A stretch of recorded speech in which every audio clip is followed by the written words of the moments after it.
Do not adjust your computer screen. It's your mind we're changing. Stories set to a theme. Think outside. Universe Box.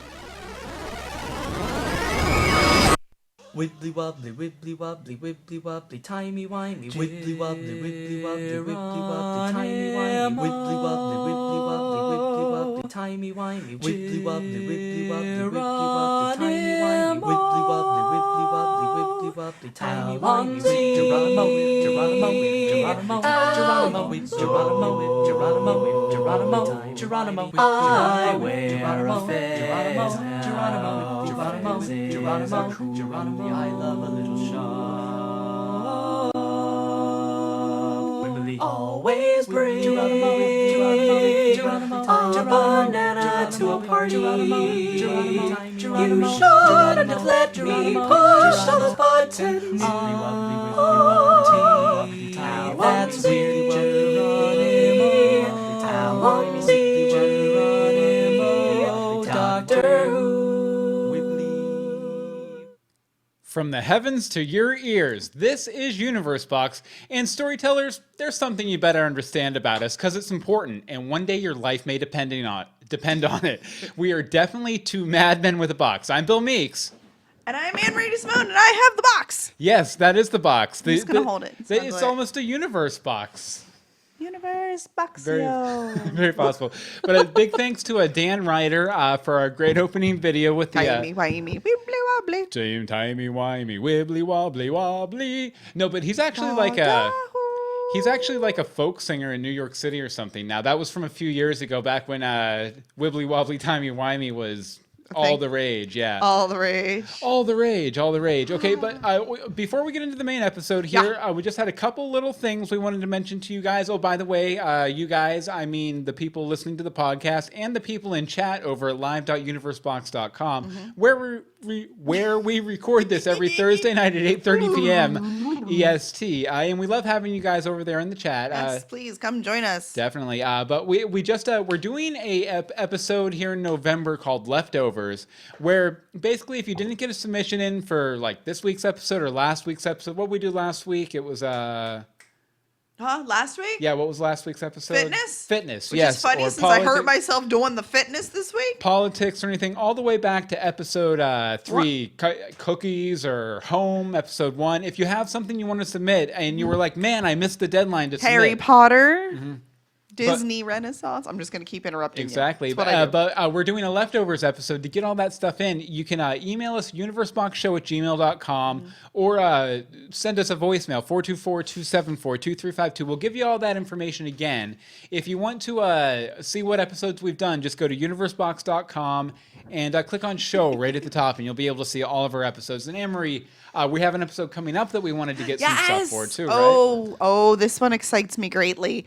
We are doing an episode on chocolate in a couple of weeks, and we would love to do a chocolate taste test with all of your favorite chocolates. Now, granted, I can go to the store and just buy out the chocolate section, but it's more fun if you have something maybe regional, a local, you have a chocolate maker, or you make chocolate. I know my grandparents make chocolate. I should probably harass them for some chocolate. Side note. But that brings us to... we have a new P.O. Box. Yes, we have a new P.O. Box. So to send us chocolate contributions by September 14th, or just to send us anything, send it to Universe Box, P.O. Box 608351, Orlando, Florida 32860. Yes, that's Universe Box, P.O. Box 608351, Orlando, Florida 32860. And I would just like to mention that Angel in the chat room thought that we were going to reveal that we were secretly Time Lords. There's still time. We're just a couple minutes into the episodes right now, so there's always time to reveal that. But I guess actually what we should reveal is what's in the box. Anne-Marie, why don't you tell them what's in the box? Show them the box again, because I didn't have your camera up. There we go. Of course you didn't. Excellent. Okay, that's the box. So we have to wait. I don't know what it could be. There's no way you could guess from what we've done already. Yes, this week we're talking about Doctor Who. Doctor Who. Where are we? Okay. First, we'll pull a card from the recipe box to Off show the you some recipe great box. resources for making your own Doctor Who snacks. We'll jump in the phone box to talk to DebDebDeb about our favorite Gallifreyan. Next, we'll talk about the 1996 Doctor Who TV movie in the Wonder Box. We'll cover all the Who news for you to use in the news box.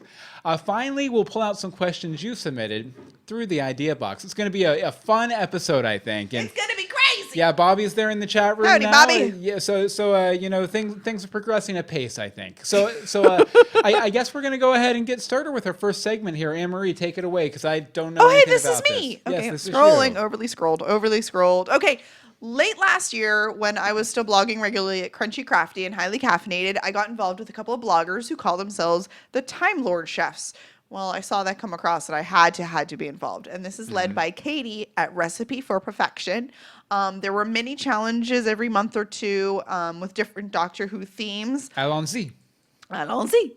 But some of them were like Classic Who, Christmas, Series 8, stuff like that. So my top 3 that aren't my contributions of the challenge are And we'll have all these links at the show notes at Absolutely. universebox.com. is from Vaughn's Vittles, and it is a Tom Baker scarf made out of veggies. How stinking amazing is that? That's pretty good. Like, because like if you look through the description, there's all sorts of like different herbs and cheeses and biscuits, and like it's amazing how it's pressed. Are those like beets or something? Yes, too? Yeah. there's beetroot, red pepper, tomato, onion, cauliflower, broccoli, many vegetables I've never even heard of. Pepper, carrot, mushroom, baked mousse of mushroom, shallot, and port. Like, come on, this is just amazing. And I mean, there's so many different ways you could have gone with that. It looks delicious and actually looks relatively healthy. Yeah, that was from Vaughn's Vittles. Vaughn's Vittles. VaughnsVittles.com. Okay, next is from the Flavor Blender, the Half Face Man Cake. Nice. It is insane. Yeah, insanely detailed. For sure. Insanely detailed. Like, I forget how much time she said she spent on this, but I'm so impressed. Yeah, because it's like half the one from Deep Breath Yeah. and then half the one from Girl in the Fireplace. Yeah. So Yeah, it's really detailed and glossy, and the eyeball. Just look at that eyeball. It's insane. But I love it. definitely. And so From the I think Flavor she's Bender. Yeah, the flavor. Oh, Bender. Did I put Yeah. blender? Either way. Let's see. Tomato. I'm pretty sure this was one of her first sculpted cakes too, which makes it even more impressive. Yes, this is her first one. Nice. Good chin on that too. Yeah, I know. Yeah, they have some pictures down here of the actual Yeah, there's from every the episode. step. Yep, and there's every step by step of how to do it. Yeah. Pretty good. So Pretty she good. did really good. Next is from Recipe for Perfection, Katie, who hosts all this. She did a celery snack with PB&J cream cheese. I thought this was just fun and a little bit lighter compared to the other ones.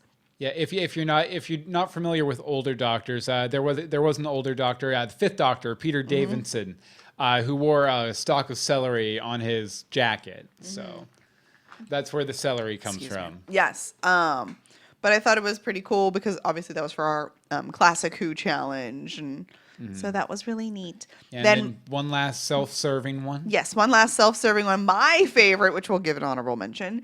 I made a wedding cake for Donna. And I wrote her name in Gallifreyan. Good old Donna. Like, I slightly attempted. Man, it does not want to load for me.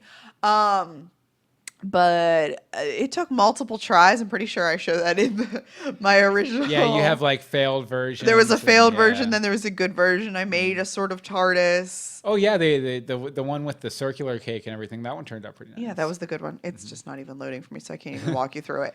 But That's fine. That's why I was preload. pretty proud of the fact that I was able to write Donna in Gallifreyan. So that was for the Christmas one, since the wedding was at Christmas and all the little guys. So I thought that was pretty fun. But there are a ton of other recipes. There was like at least 3 or 4 challenges and at least 3 recipes for each of them. So if you get a chance, go over to Recipe for Perfection, and there will be links to all sorts of them. There's like some dried fruit stuff. There's cupcakes.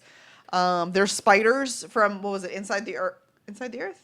I think that was from Runaway Bride, wasn't it? With What, the spiders? No. That was from the last season. The one with, it's an egg. The spider things from It's an Egg. Kill the Moon. Kill the Moon. Yeah. I don't know why I was saying In the Earth. But yeah. It hatched. So there was a lot of that. It's a lot of fun. Yeah, definitely. Oh, and Angel asked, who is the father-in-law of David Tennant? That was Peter Davidson, the celery stalk guy. Yeah. He was also in that Dimensions in Space, or I forget the multi-doctor David Tennant like short film thing that they did. I don't know. Good stuff. Good times. Yeah, now they're talking about My Little Pony and Doctor Who's in there and Who's. everything. I don't know much My Little Pony. I can't unfortunately. speak MLP. No, but that was good. That was good. Nice little warm up there. Nice little warm up. And like we said, those links will be over in the show notes at universebox.com. Next up, we actually we have a pre-tape segment here. We sat down a couple days ago with our good friend Deb, aka Snowbunny143 on Twitter, aka DebDebDebDebDebDebDebDebDebDebDebDeb. She was our consistent guest on the Doctor Who specials we did over at Greetings from Storybrooke. So we wanted to have her on to talk about how she got into Doctor Who, what she loves about Doctor Who, how she feels about Capaldi, although she's only a couple episodes in. She's a little behind on that. We tried to keep the spoilers to a minimum. But if you're watching live, while we play this pre-taped interview, we're going to be in chat. So we'll see you over there in chat, and we'll be back in a few. Take it away, past Anne-Marie and Bill, through the time vortex. Universe Oxio. Really?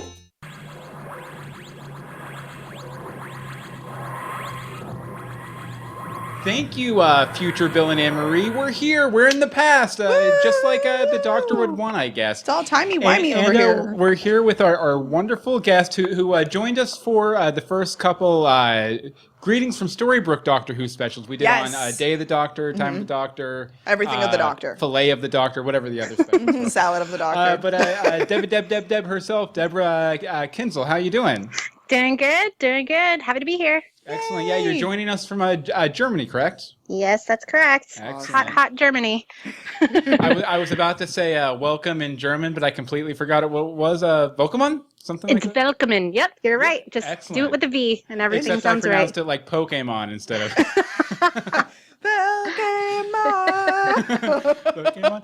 No, but we're here to talk Doctor Who, which is a wonderful show. I'm sure we've probably already covered this. Have already been talking about it a little bit. But Anne-Marie, we have a list of questions here. Just a couple questions. Topics. Why don't you go ahead and give us the first one? All right. Our first question is, who first exposed you to Doctor Who, and what was your reaction? Ooh, okay. So I'm going to do it quick because it's kind of a long story. Okay. So I was TDY, which is a temporary duty station. I was living in Hawaii, but I went to Maryland for 3 months. And during that time frame, I was like, you know what? I need a new show. This is when Netflix started to come around, and I started watching Doctor Who at work. And I would see it, occasionally, and then I would actually get addicted to it. So I would stay at work for hours to kind of be like, what is happening?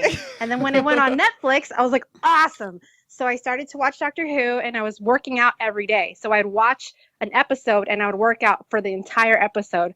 I lost 20 pounds by just watching Doctor Who. That's fantastic. So I fell in love with David Tennant because that's what I grew up with. And then I started watching it from the beginning with Rose all the way up until now. And I only seen the first 2 episodes of season 8. But I will say that I love Doctor Who, and it's the best show in the world. That is awesome. Definitely. I love Netflix because that's really where so many people the binging addiction that is, life now starts, but that's really where I got it from, you. Mm-hmm. See, I feel old-fashioned. I found it on. They were playing that Cybermen 2-parter with David Tennant. Yeah. They were playing that on the Sci-Fi Network when I was like putting together an IKEA bookcase or something like that when we were moving in somewhere. Nice. And so then I just saw it and I fell in love and I watched the entire series in 12 seconds. And I ran away as much as I could and then finally gave in. Okay, so you sort of touched on this, that David Tennant is, your doctor. Back off. What is it about him that makes him your doctor? Okay, so I think first and foremost, he was the first Doctor I ever watched, and Right. he was the one that introduced me to the Doctor Who fandom in general. Mhm. And I think over time, I fell in love with the Rose and that Doctor's story. And because Yeah. I fell in love with that story, I fell in love with him. And I think I actually had more of a crush on David Tennant playing the Doctor than the Doctor being David Tennant.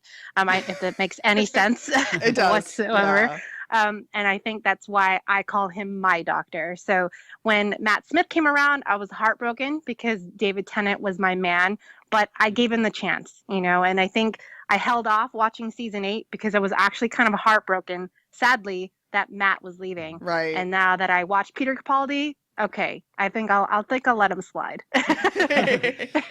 Yeah, like Matt Smith was young, sexy, and weird. Peter Capaldi's like old, sexy, and weird. So it's like a whole different thing. He's really weird.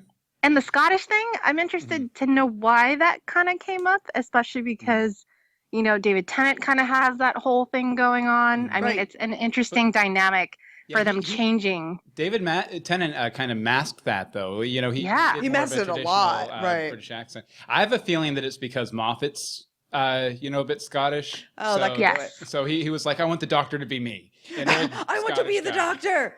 Or Nice. is he the Doctor? Dun, dun, dun. Okay, so what is your absolute favorite episode? You can watch it over and over and over and over again. Oh my God. Okay. So I think a lot of people, especially people listening to this show that are Doctor Who fans, will say The Girl in the Fireplace. And that is my favorite episode, That where is he a good goes to one. see Madame de Pompadour Mhm. in, old London. And I love that. The period dress portion of it. Yes. And that's another episode where David Tennant really shows his acting skills and his personal skills as a doctor, because that's where he falls in love with her, but he can't really identify love because he has a family, but he Mhm. shows that through, even though Rose is around. So I think that's why I love that episode. Oh yeah, and that was written by Moffat, I believe. Mm-hmm. Mm-hmm. It actually, that Capaldi's first episode with the robot guy replacing Yep. parts of himself, like I think had a couple callbacks to that. Oh my God. Yeah. Okay. So I wanted to talk about that, and I was like, what is happening? Is this really going back? And I think Moffat knew that all of the fandom loved that episode. Mhm. Right. And we didn't get enough of Madame de Pompadour or that backstory because she Yeah. died toward the end of the show. And I think a lot of it stemmed from people kept asking about it, and the whole tie-ins to David Tennant. Was he really there? Is he still there?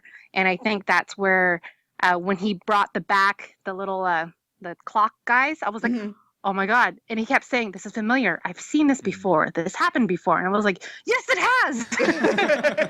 I know Yes, this. it has. Nice. So much time passed between David Tennant's reign and Capaldi's, though, Capaldi's, yeah. just because Matt Smith's Doctor was bouncing around for thousands of years. Yeah. Right. And that frustrated me because Mhm. Matt Smith is an amazing person as the Doctor. Mhm. But it frustrated me. There was no tie-ins to each other. And that's what I loved about Doctor Who proper, especially from Eccleston to Tennant, is that you had the story with the face of Bo, or you had the Mhm. story with Martha, or at the end you had all these other stories that tied in together that spanned years.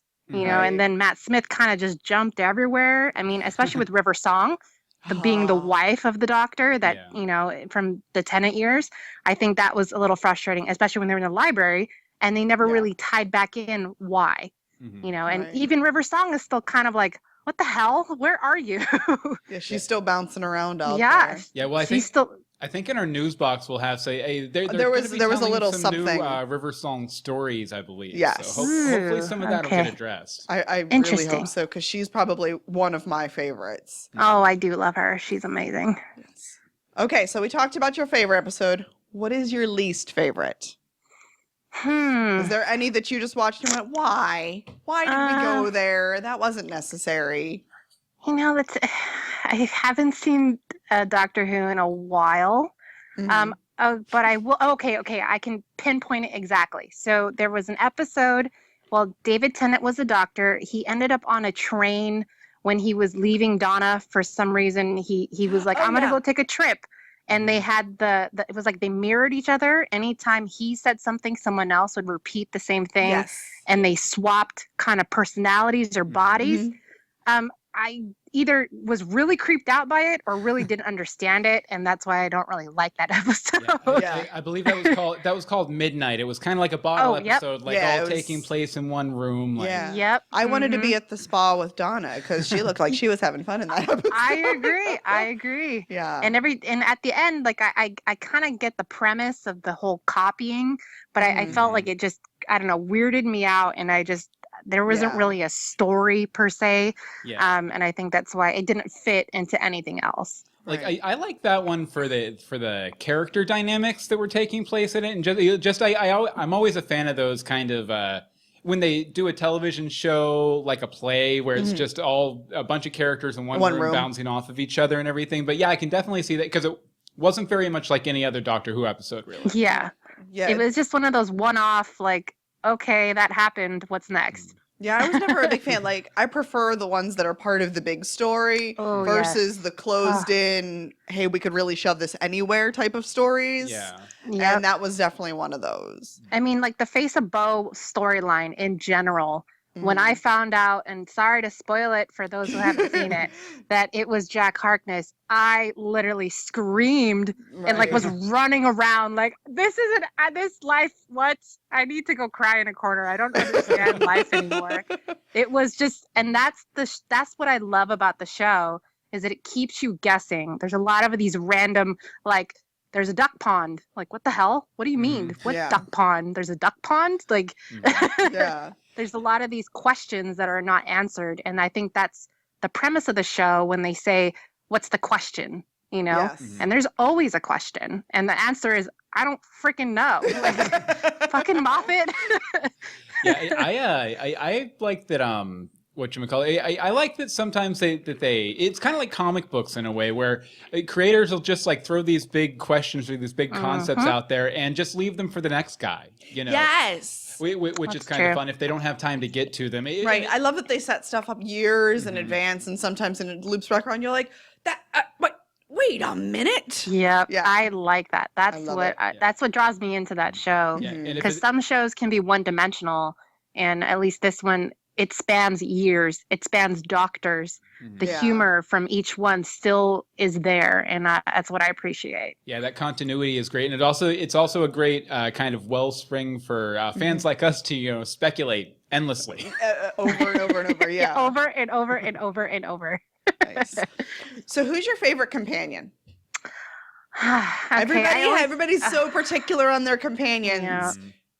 Okay, so this is I'm going to do my top 3. I was about to say, give me a ranking. Go ahead. Okay. So I love Rose. And the reason why I love her the most is because, again, that was the first companion I knew of. Right. I loved her because she was the only one to really love the Doctor for who he was and who he wasn't. And then my second one was Donna, just because of the funny factor. She wasn't a love interest to the Doctor, but she was hilarious to me, and I thought she was amazing. And then I guess she wasn't really a companion, but could have been, was the Doctor's daughter, who is now David Tennant's wife. And I love that tiny little storyline. I thought that was really cute, but it was ironic that he became her husband and his wife and played his, and there's a lot of had a daughter. They had a daughter who was a doctor. And she was a daughter of a doctor. There was so many. That tree rivals one son. And the 50th anniversary, I thought that was so funny just because his father-in-law was talking to him as the doctor while he's playing the doctor. So, yeah. Yeah. I loved that. The 50th anniversary was amazing. Cute. Oh, I will say that Donna was probably my favorite too. Yeah. Like you said, just because they got it out of the way in the first episode. No, we're not going to be love interest or anything like that. And they just went off and had a rip roaring time, and by the end of it, she was his equal. Yes. Which I don't know if you can say that about any other companion. Well, maybe Clara is kind of tending towards that at this point. But. I have problems with her. It's been killing me.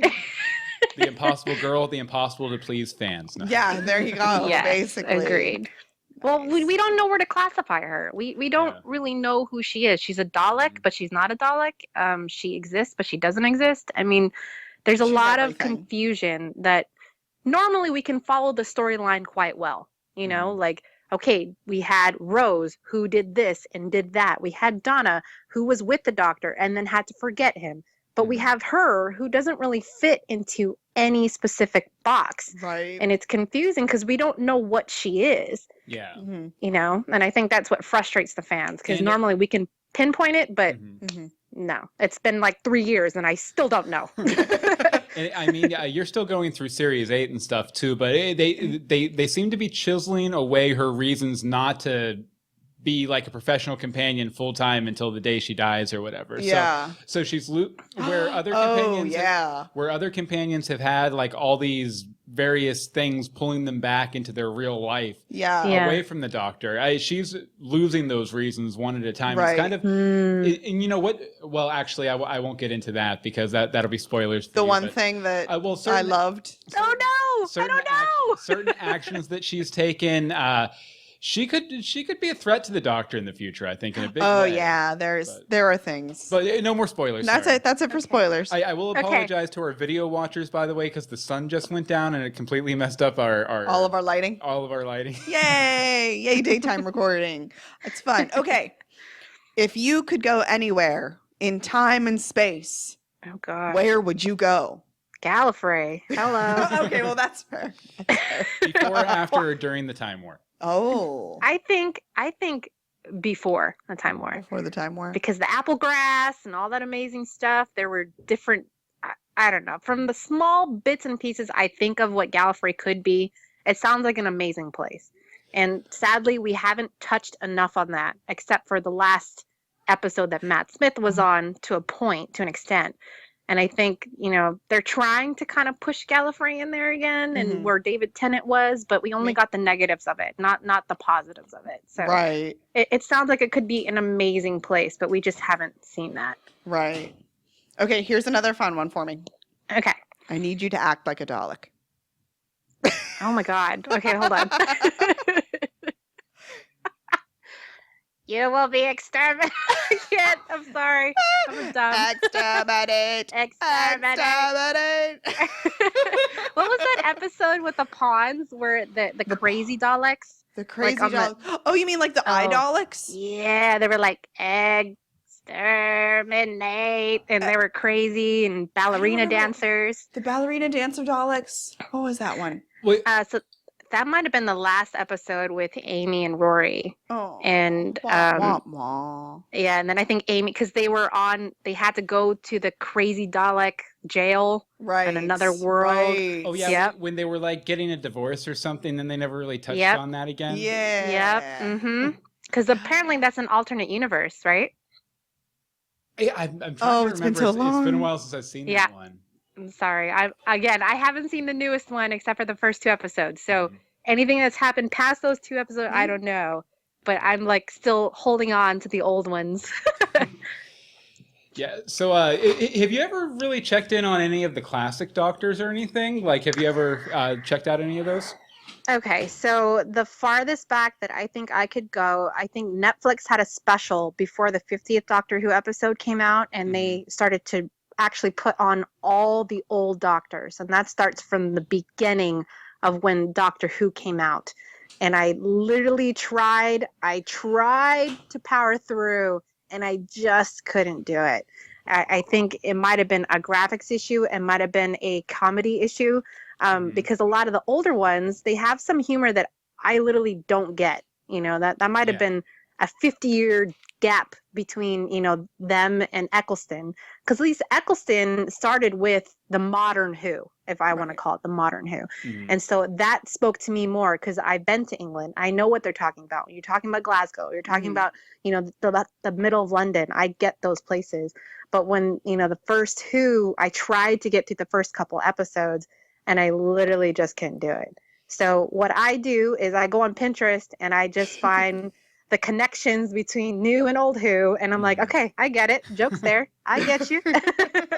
Yeah, so some of those old ones, they're definitely a slog, and like the pacing's completely different from anything modern too. Like they'll spend like have a 15-minute scene of some guy like walking through a field, and then a Dalek shows up. Right. Yeah. Yeah. They're hard. And exactly. And I think that's hard to follow, especially I think, and again, this is us with our, technology and color overload. We're so used to the storyline being quick and fast and understanding it between, beginning to end. When those older episodes were from beginning of the season to the end of the season, it's a whole story arc, which is completely separate to how they write, today.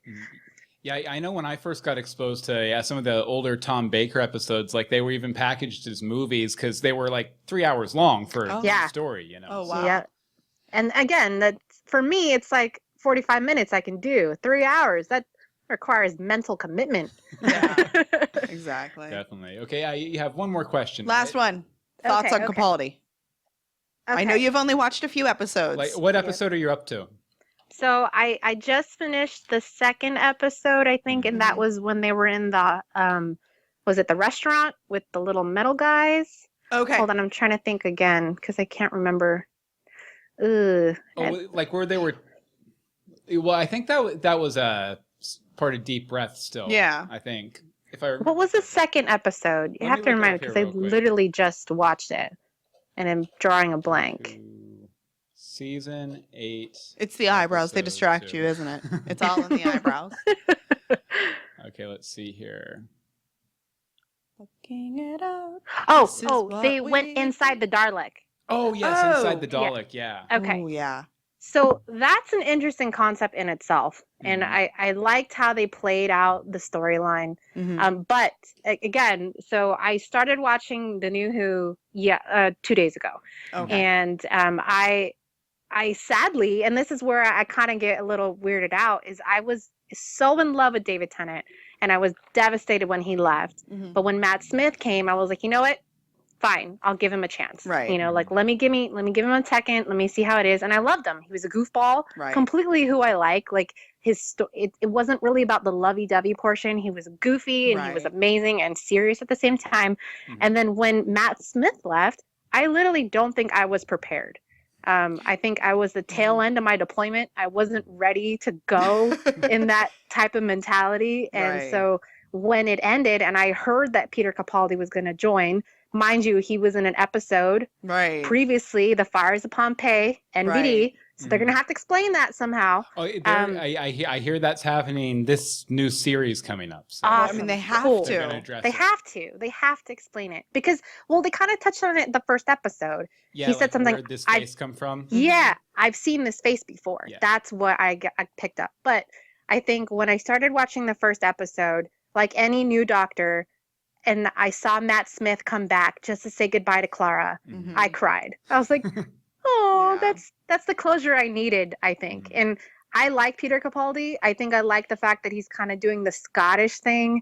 And again, he's still trying to figure out if, like, he even identified, I'm not your boyfriend. We're not together. We're not a couple. I think that entire thing is such a struggle. Like, I don't like Clara, in case that's not obvious yet.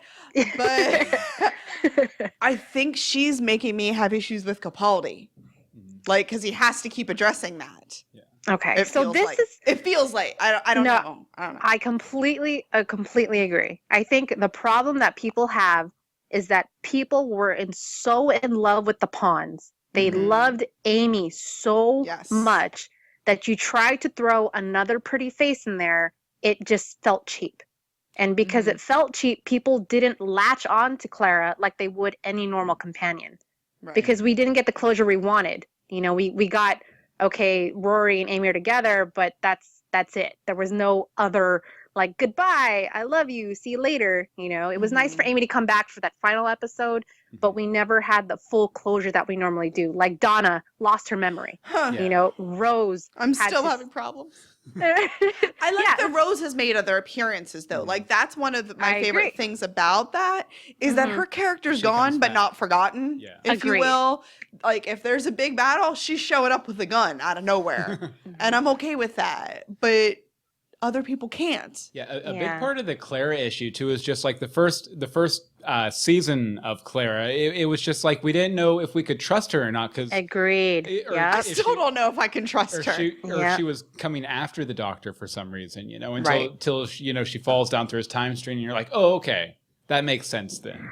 Well, I think that's why people thought that she wasn't the companion that they wanted, is because there was no, like, every companion we've had, there's been a story arc from beginning to end. There's not with her. She's just everywhere. She exists in time, but doesn't exist. She's a Dalek, but she isn't. She's these things, but she's not. And so you can't put your finger on it. And if you can't do that, you can't trust the character. Or on that other hand, fall in love with the character to actually care. And so, to be honest, if she was not there tomorrow, I'm not going to hurt my feelings. I'm not in love with her to an extent. What I do like is how she plays off. She tries to pull a little bit of the Donna in there, pull a little bit of the Rose, but she's not those people. And that's hard for me. She also feels a bit to me like stereotypical 60s female television lead sort of thing too, like a lot of the time. Yeah. What was her name? Long during even the Tenet days with K9. Oh, Sarah Jane. Oh, yeah. Yes. Yeah. So she, I feel in some way, is some dumb reincarnation of Sarah Jane. Yeah, and I guess she's about to beat Sarah Jane out as the longest running companion too. And I don't like that. I don't Really? Yeah. Yes. Yeah. I mean, it doesn't seem like it's been that long, but really, considering she was introduced in that episode you referenced earlier on the Dalek spaceship with Amy and Rory. Yeah. So if you count that as her introduction, then it's been a few years now. Yeah. 3 or 4 Weird. years. See, and I But liked her in that. I thought that's what they said, that she was a reincarnation of a previous companion. Maybe that's not canon. Maybe that's just Twitter or I don't know, Tumblr. Well, I don't know. I think there's been some speculation that when she falls back through the Doctor's time stream, that maybe she was one or two of his companions as well. At some or something point. like I that. could see but that. It was so far back that he just didn't remember it when he was doing the whole Impossible Girl thing. For Investigation. But I think that's about all we have time for. Yes. Where can people follow you on Twitter? Okay, so on Twitter, my handle is @snowbunny143, and on Instagram, same thing, snowbunny143. Excellent. Awesome. And we're doing for Universe Box, we're doing an episode in November called Leftovers, where we, anything that Got missed. that no one, someone didn't have time to submit something for, they can. Can you do us a favor and maybe call in and leave us a voicemail or send us a letter after you finish Series 8 just to let us know how you liked it as it wrapped up? Oh, absolutely. I was planning on doing that anyway, so Yay! all on top of it. Excellent. Well, we'll look forward to sharing that with everyone on the Leftovers episode. So thanks again so much. Thank you so much. Thank you so much. It was good I'll getting to see you guys talk later. to you. Let's I know, travel into the yay. future. Woo!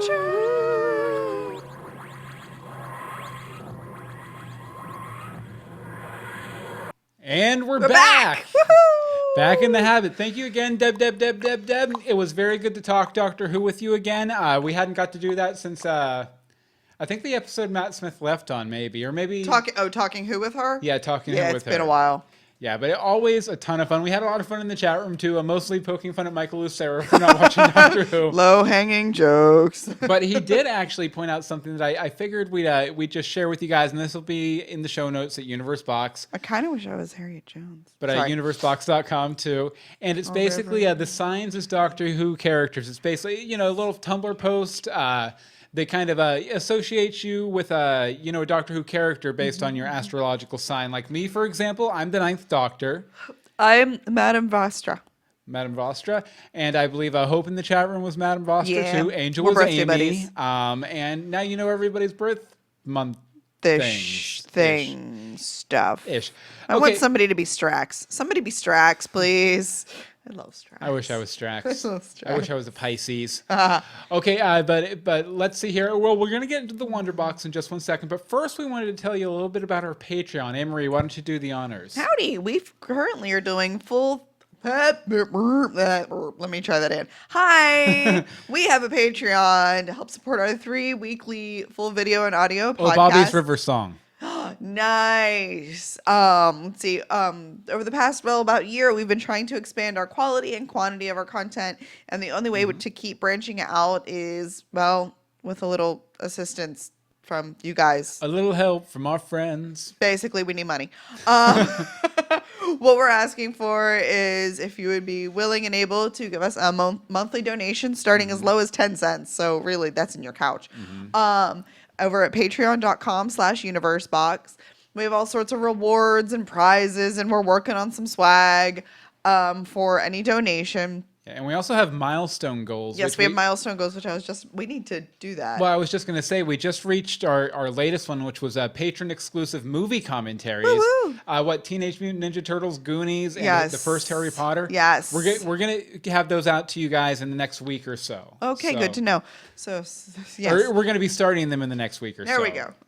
Yeah, we'll probably record it like Monday night or something Like that. No promises.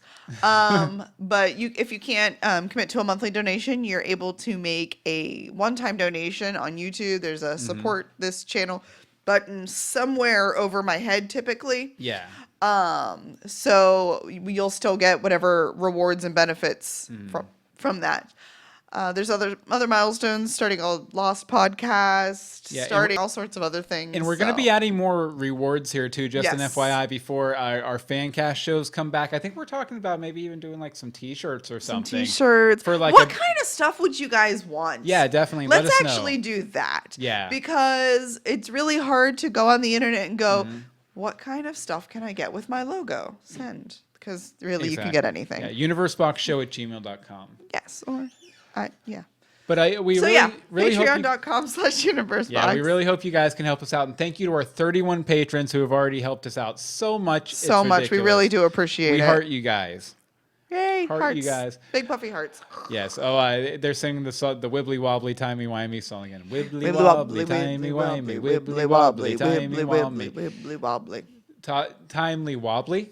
No, but thank you don't guys so much. Okay, so now it's time for the Wonder Box. Now it's time to find out if we'll rediscover the wonder we felt from our favorite movies and TV shows in The Wonder Wonder Box. Box. Now let's look for patterns and things that aren't there in this made-for-TV movie version of Doctor Who, which aired on Fox TV in 1996. But it's set at the end of the millennium in 1999 for some reason. It's a little weird, but Completely. Emery, why don't you go ahead and start us off with the rhyming episode? Yeah, this rhyming thing. Yeah, the rhyme. The master is slimy in this rare old flick. It's set in the 90s. The cheese ball is thick. Paul McGann stars as the romantic Eighth Doctor. He's great, but needed a much better author. Is he half human? The master's all goo. In the 1996 Fox pilot, Doctor Who. Doctor Who. Doctor Who. Doctor Who movie, Anne-Marie. Doctor Who. What'd you think movie, though. overall? I don't hate it. You don't hate it? I don't hate it. High praise.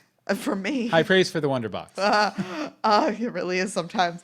No, I mean, it's not something that I'm going to sit and watch every weekend or even every month, but, you know, once in a blue moon, it ain't bad. And, well, the blue moon just happened a month ago, so there you go. Definitely. Blue moon. Blue. Okay, yeah, but I definitely liked it too. Like I actually like McGann, the Eighth Doctor is one of my favorites. He's really good in the audio plays that they do over at Big Finish. I highly recommend you check those out. I haven't listened to all of them, but I've listened to enough to know that I love them. But first of all, I wanted to talk about with this movie is they made a lot of big changes, and that not just casting members of Mad TV as morticians. But a lot of big changes to the lore that didn't really stick around. Yeah. The first one was that they kind of set up that the Doctor is they're saying Legends of Gotham shot glasses. Yes, I'm kind of all in support of that. But they set up that the Doctor is half human in this, which I thought was just a really, really off choice. It bothered me. Yeah, it felt like Fox didn't think that people could identify with like a full-on alien, so they had to make him half human so he could be relatable or something like that. And it just came off as weird. Yeah. And they also, because of the Eye of Harmony and everything, and only humans are able to access the Eye of Harmony because the Doctor's half human, they really focus on like human eyes, which I have a thing with eyes. Yeah, so it totally creeped me out. But I like I said, I guess it's because of the connection with the Eye of Harmony and everything. Now, I wonder if, because they have set up in, I believe, Time of the Doctor, a short that they did before Day of the Doctor, that McGann is an official doctor. He's canon. They even mentioned, I believe, Grace from this movie in that special. So I wonder if they're ever going to address this. Like, part of me like always thought, thinking back on the movie, that they would be able to just write it off as being like, oh, the doctor was just joking or whatever. But no, just kidding. It's Didn't like, really do it. But no, it's like very much tied into the plot, and the master's involved with his whole half humanist thing. So I wonder if they're ever going to address that on the show, and if they'll ever try and make any sort of sense of this whole half human thing, because we still don't know who the doctor's parents are. So yeah, probably not. They all were Time Lords. They'll probably just ignore it and be like, well, I mean, you have River Song, who's partially kind of. Maybe the doctor takes his parents on an adventure and they, badoinka doink in the time vortex like Amy and Rory did and got River Song, And that would just be like, actually Moffat likes those kind of like infinite loop storylines, so I wouldn't put it past him. No, not at all. The other big thing that was really weird in the movie is the Snake Master guy, Eric creepy. Roberts. I just don't understand, because they basically, what it is they preface it with they were on Skaro, the Master was tried and killed, and his essence or whatever is in this box, and the doctor's bringing him home to Gallifrey, and then he like oozes out of the box and escapes, and he's like this really weird gelatinous snake thing that eventually overtakes what is it? He's a EMT, yeah, played by Eric Roberts, and I mean Eric Roberts does okay as the Master. But he doesn't really feel nearly as conniving as the Master should feel. No, he didn't. He felt very flat. And forced and not so entertaining. Yeah, because I mean, the Master wasn't always as goofy as he is in New Who, but he was still like he was a presence. He was always a presence. And he was sort of not a presence. He was sort of taking the back seat and pushing everybody else to do his bidding for him, basically. Yeah, exactly. My thought was that they might have been locked in through contract, or just someone wanted him to have Eric Roberts play the Master, and so they added the whole half snake thing with the glowy eyes and all that to make him more menacing, since Eric Roberts really wasn't playing menacing very well. Right. And the snake eye thing was weird too. His eyes would just randomly glow green. Well, no, it was whenever he didn't have the glasses on.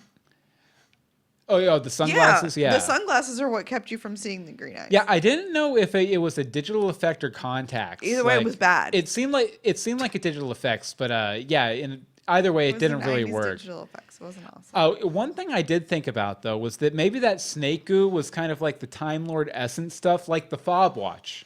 Remember the Fob Watch from Human Nature and everything, and then actually that came the big Master reveal at the end of that season involved a Fob Watch. So I'm wondering if maybe, maybe this was like an early take on that whole Time Lord essence thing. Maybe. But I just don't understand how he was able to do it. If it was like everybody cremated him. Hope does say in the chat room that they later said they would officially not recognize the Doctor as half human, which is probably for the best. Yeah, they just forget about that. Okay, I'm not human. Favorite part of the entire episode probably was that entire series. I'm only half human. He kept waking up in the middle of surgery and screaming that he's not human, and they've all seen the things where he has two hearts, and nobody pays attention. Yeah, I did. Except for the one doctor lady. Is it so common for people to wake up like that in surgery? Yes, I know it kind of is, but I mean, in that one particular hospital, they weren't really phased. Yeah. Well, she was just like, she was the person they called in. She'd done this a million times before, blah, blah, blah, and they thought they thought the X-ray was a double exposure too, which every time though. Yeah.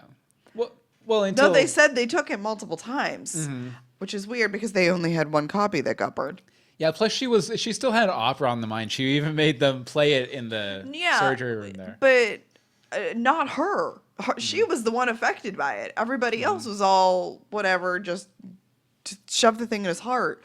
I don't know. It just seemed weird that none of the nurses and assistants and stuff were fazed by this man waking up. And shouldn't they have been able to give him a shot of something to sedate him? I've had multiple epidurals that were stronger than whatever gas they were giving him. Wasn't that the anesthesia they gave him, wasn't that part of the reason he had such a hard time Yes. regaining his memory? Yeah. Yes. He was dead too long. Mm-hmm. But I definitely like I one thing that kind of struck me in this one is just like it makes you realize how mortal the Doctor really is. You know, he goes, guns blazing into every adventure. Well, not literally, but you don't really think about the fact that he just steps out of the TARDIS and he gets shot. Yeah, like he had no control over that. He didn't know. And then because, there's a slightly distracted or overconfident surgeon working on him when he's knocked out unconscious, like he didn't need to die because he wasn't even shot like No. It wasn't a mortal wound, but he just he got knocked out and then, she did the thing and poked through his heart hole or whatever. And they were doing it because his heart was, because there's two. So it was beating too fast. So it's kind of crazy. Michael Lucero says in the chat room, we have Paul McGann up here on the screen. He says he looks like he could teach at Hogwarts. Probably. But, as much as they got some of the big things wrong, they got a lot of nice little references right. You could definitely tell that the creators had a passion for Doctor Who, even if, network notes and this, that, and the other. I was reading up a little bit on it, too. It was a very tumultuous kind of production. Oh, I'm sure. But they definitely got the heart of it right. Like there were all sorts of little references. Like for one, the Doctor banging on the console to get the TARDIS working, kind of like the Fonzie trick. Yes. McGann, the Eighth Doctor, finds Tom Baker's scarf. I love that. In a locker while looking for new threads. Yeah. He offers several people a jelly baby just to distract him, which is something I believe Tom Baker's Doctor always did. He would just if someone questioned him too much, instead of psychic paper, he'd just offer him a jelly baby to throw them off kilter. Yeah. Which is what he does in this one. He also there's also the regeneration wonkiness, aloofness to where he can't make sense of things for a while. Although they did when they would show. Occasionally they would cut to his perspective during that time, and it would be this really weird bleached out shaky cam light thing. But they showed that angle again right after he got captured by the Master at the end of the movie, after he remembered who he was and everything. Which I think it was because of the light. This was when he was chained up, right? Yeah, I think so. Okay, yeah. I think it was because of that light was pulling. There was transferry body things happening. Oh, okay. That's what that was. Yeah. Yeah, and then of course the cloister bell when the TARDIS is in danger. Yes. And I enjoyed in the ambulance Chang Li, the young gentleman who helped save Chinese the Doctor. kid. Yeah. But he puts the Doctor's name down as John Smith, which, as we all know, is the Doctor's favorite pseudonym. Yes. And I also thought it was interesting to note that the Doctor didn't use his sonic screwdriver for this entire adventure. But he gave it a callback. He did. He's like, this sonic screwdriver would be great. Yeah, but I just thought it was interesting because you don't really see that very often, and especially in New Who, to where he goes an episode without using it at least once. He didn't use it once. Yes, he did. I don't think he used, not after he... No, not after. Not after he got out of the TARDIS for the first time. But before he did. Yeah. That's how he locked the Master in. It was obviously very effective. I think his was broken. Okay, so this really felt like CSI Doctor Who. So Hope calls that the regeneration, the Jesus Doctor scene. Yeah, he kind of had the shroud thing going on. Yeah, he really kind of did. The Doctor lady randomly has a microscope at her house. That's not just a normal Doctor thing. She probably had to get it for a class in doctor school. In doctor school? Not necessarily. They have labs for that type of thing. They randomly weaved in and out of that traffic to make it to that atomic clock just in time. Let's see. They quickly located the exact small piece of the atomic clock, even though they weren't allowed to be there, that they needed. And Grace was able to somehow, some way, figure out how to save the world just in the nick of time. It was so very convenient. Very convenient. Very super cheesy 90s TV. Yeah, too. I will say though that I think there was more gunplay and car chases in this one movie than there has been in the rest of Doctor Who as a whole. Pretty close, yeah. The car chases were excessive. Yeah, a lot of my notes were you can tell this was made for American audiences. The guns, the car chases, all this kind of stuff. It really was, and yeah, there's that. Something else that kind of set this apart from other Doctor Who stories is how romantic the Eighth Doctor is. I think Moffat's actually referred to him as the romantic Doctor, Yeah. but you know, he's not even just romantic as in he's making out with Grace for the entire... He did not for the entire Well, time. on and on, but he was very eager about making out with her, which you don't really see, not even with the Doctor and Rose. Like he was Right. always like kind of putting her off. But even like his choice of clothing is very romantic, as in the era. Like it's very kind of Victorian. And I thought that it was just interesting. And you know, I was shocked the first time I saw this movie that she didn't go with him at the end. Yeah. You know, this was supposed to be a pilot for a potential series. I'm so glad it didn't get picked up. Yeah. I kind of thought though, like if the series had continued, would he have had a different companion every week? And then I guess I went and researched it a little bit. They would have done another movie first and then kind of made that the first 4 episodes of the new series. So maybe they would have done like 2-parters where he gets a different companion for every 2-parter or something. Oh. Although, you know what, like honestly, like I think Chang Li would have made a better companion than Grace. Like Yeah. I would the entire first time I watched it, I was like Yeah.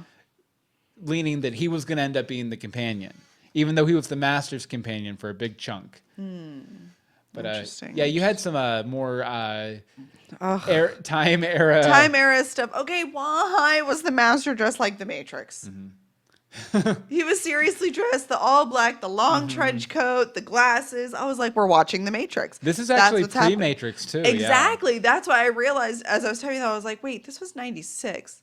I watched The Matrix Carry the One here. That was before. So that was really weird, but I don't know, maybe they were inspired. Yeah. He was cool with sunglasses. But she was wearing shoulder pads. I don't remember where it was, but I was just looking. I was like, it is like it's supposed to be 1999. Well, I mean, Scully on X-Files had shoulder pads, so I mean that's not. That is not a reference point for me. I thought it was weirder that she changed back into her gown after doing surgery. She wore it to surgery. Oh, did she wear it to She surgery? wore it to surgery. She did surgery in a ball gown. It was like a prom gown.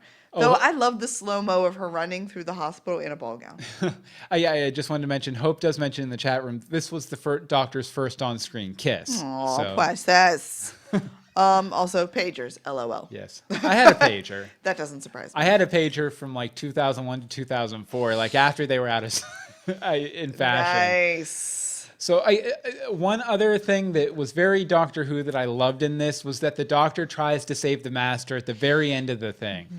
You know, in any good Doctor Master story, it comes down to the fact where the Doctor can't help or stop himself from saving his greatest enemy because I guess it's like bro code or Time Lords stick together Bro sort of code? thing. Did you really just bro code? I did do bro code. I don't honor bro code, but I'm aware of it. I'm also assuming that, am I correct in assuming that the Master was stuck in the TARDIS at the end? Yeah. So I wonder if they ever explained how he got out. I don't You know, remember. I don't recall from the Master's first appearance in New Who or from the Eighth Doctor audios I've listened to. But I would kind of like to see that story. Like, how did the Master get out of there? And like, because he didn't have his original body anymore, right? No. So I wonder how all that went down. But you had one point on the Master last- to take us out. He was a little showy, wasn't there, at the end with that big costume and the awful, awful makeup? I was like, okay, whoever the makeup person was on set this day fails. You fail, sir or madam. Yeah, that was kind of like a traditional Gallifreyan garb Is or that something. what- Yeah, it yeah. seemed like it. Yeah, It wasn't necessary.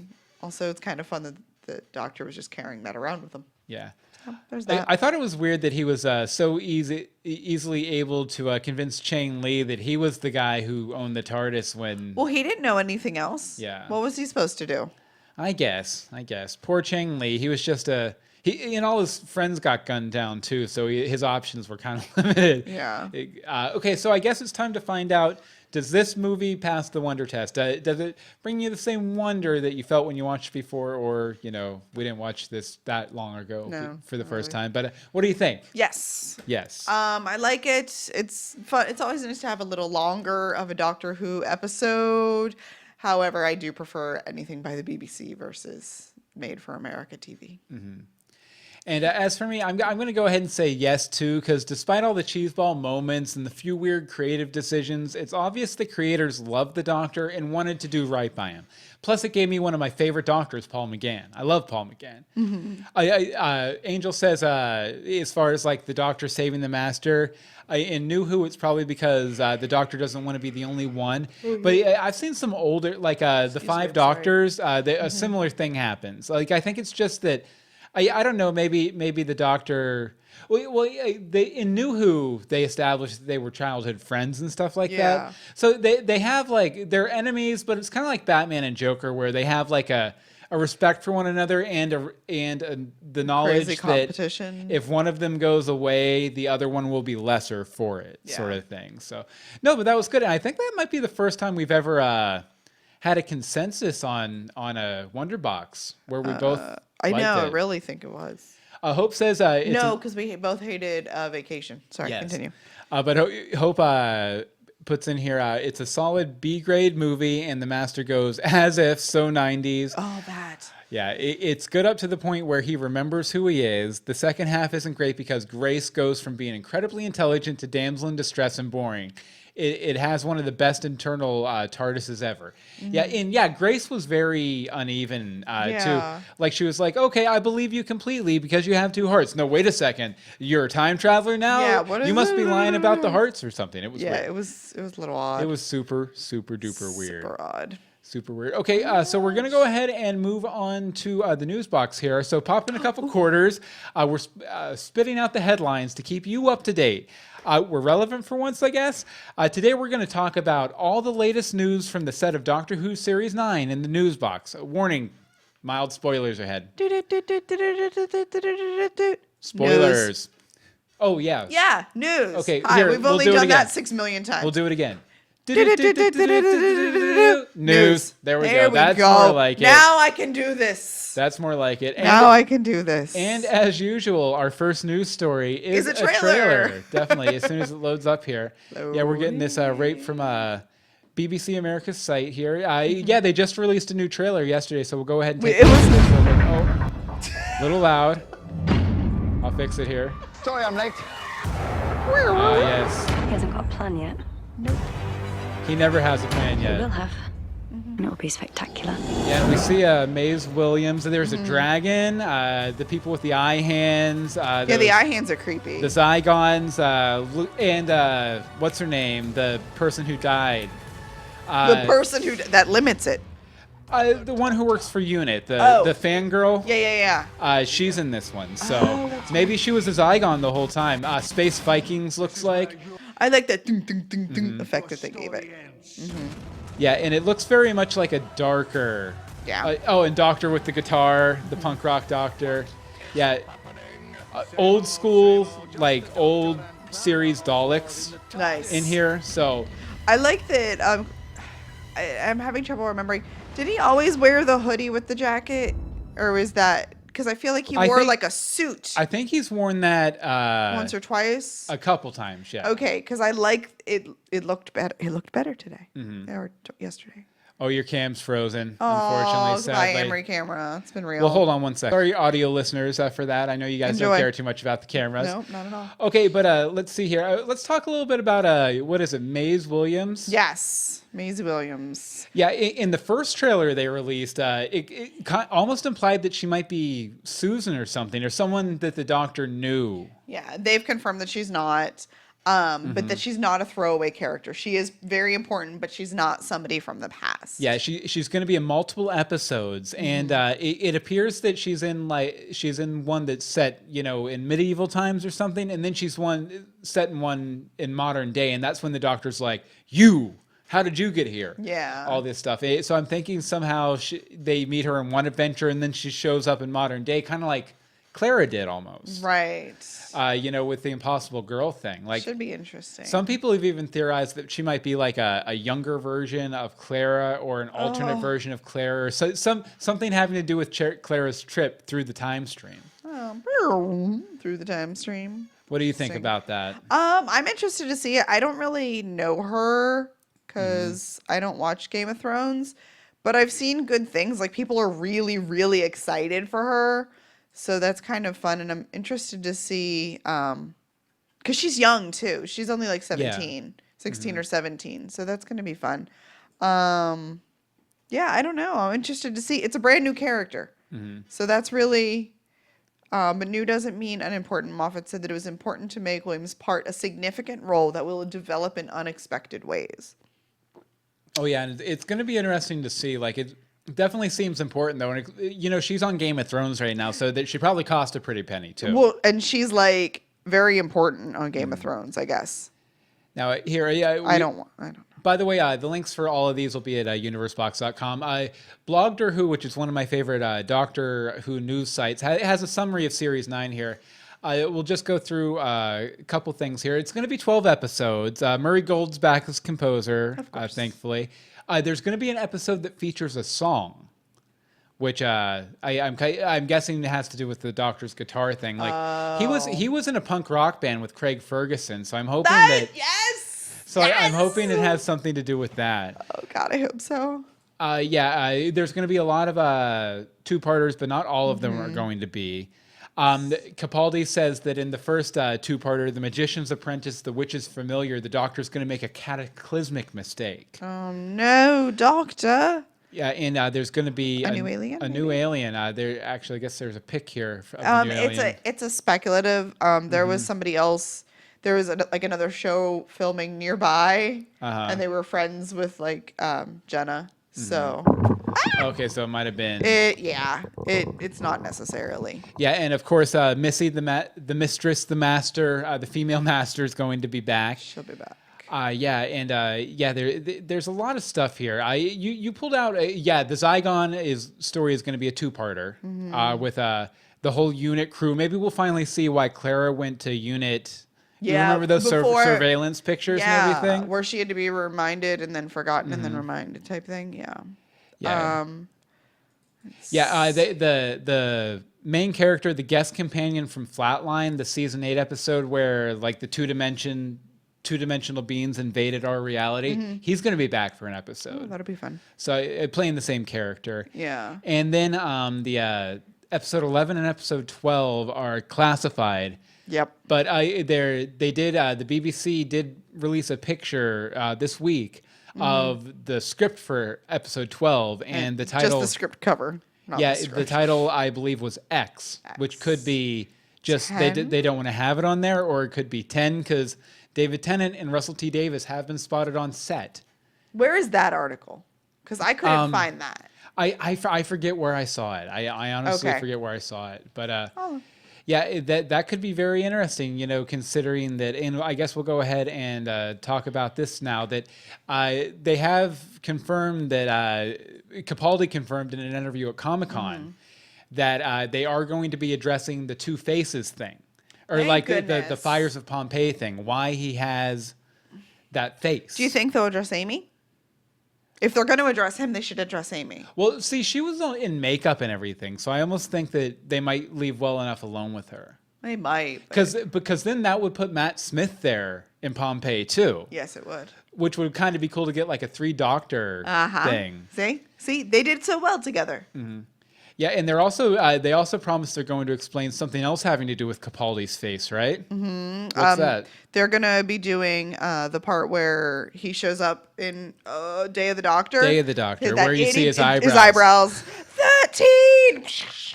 Like that. We're going to get that explained. So that'll be really cool to see from that perspective. Like, why is he there? And I'm I'm assuming it has to do with him finding Gallifrey again. Maybe he goes there to hitch a ride to the other dimension, or wherever Gallifrey went to, or something like that. I'm just gonna leave Capaldi's eyebrows up here for a second. I'm so glad I can't see that. Yep. Okay. So these next ones were something you were very excited about, correct? Oh yeah, definitely. Hold on, let me get them. Oh, what are you doing? Pulled up here. Okay.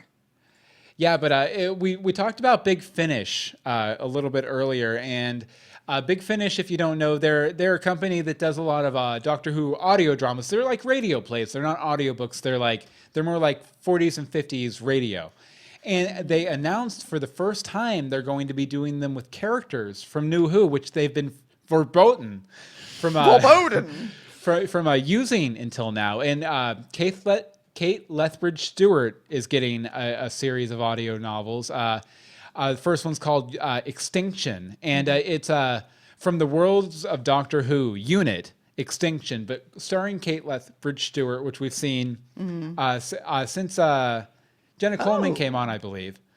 And then also River Song is going to be getting her own, where she teams up with other doctors, like she teams up with the Eighth Doctor, and you get to see her kind of interact with other doctors.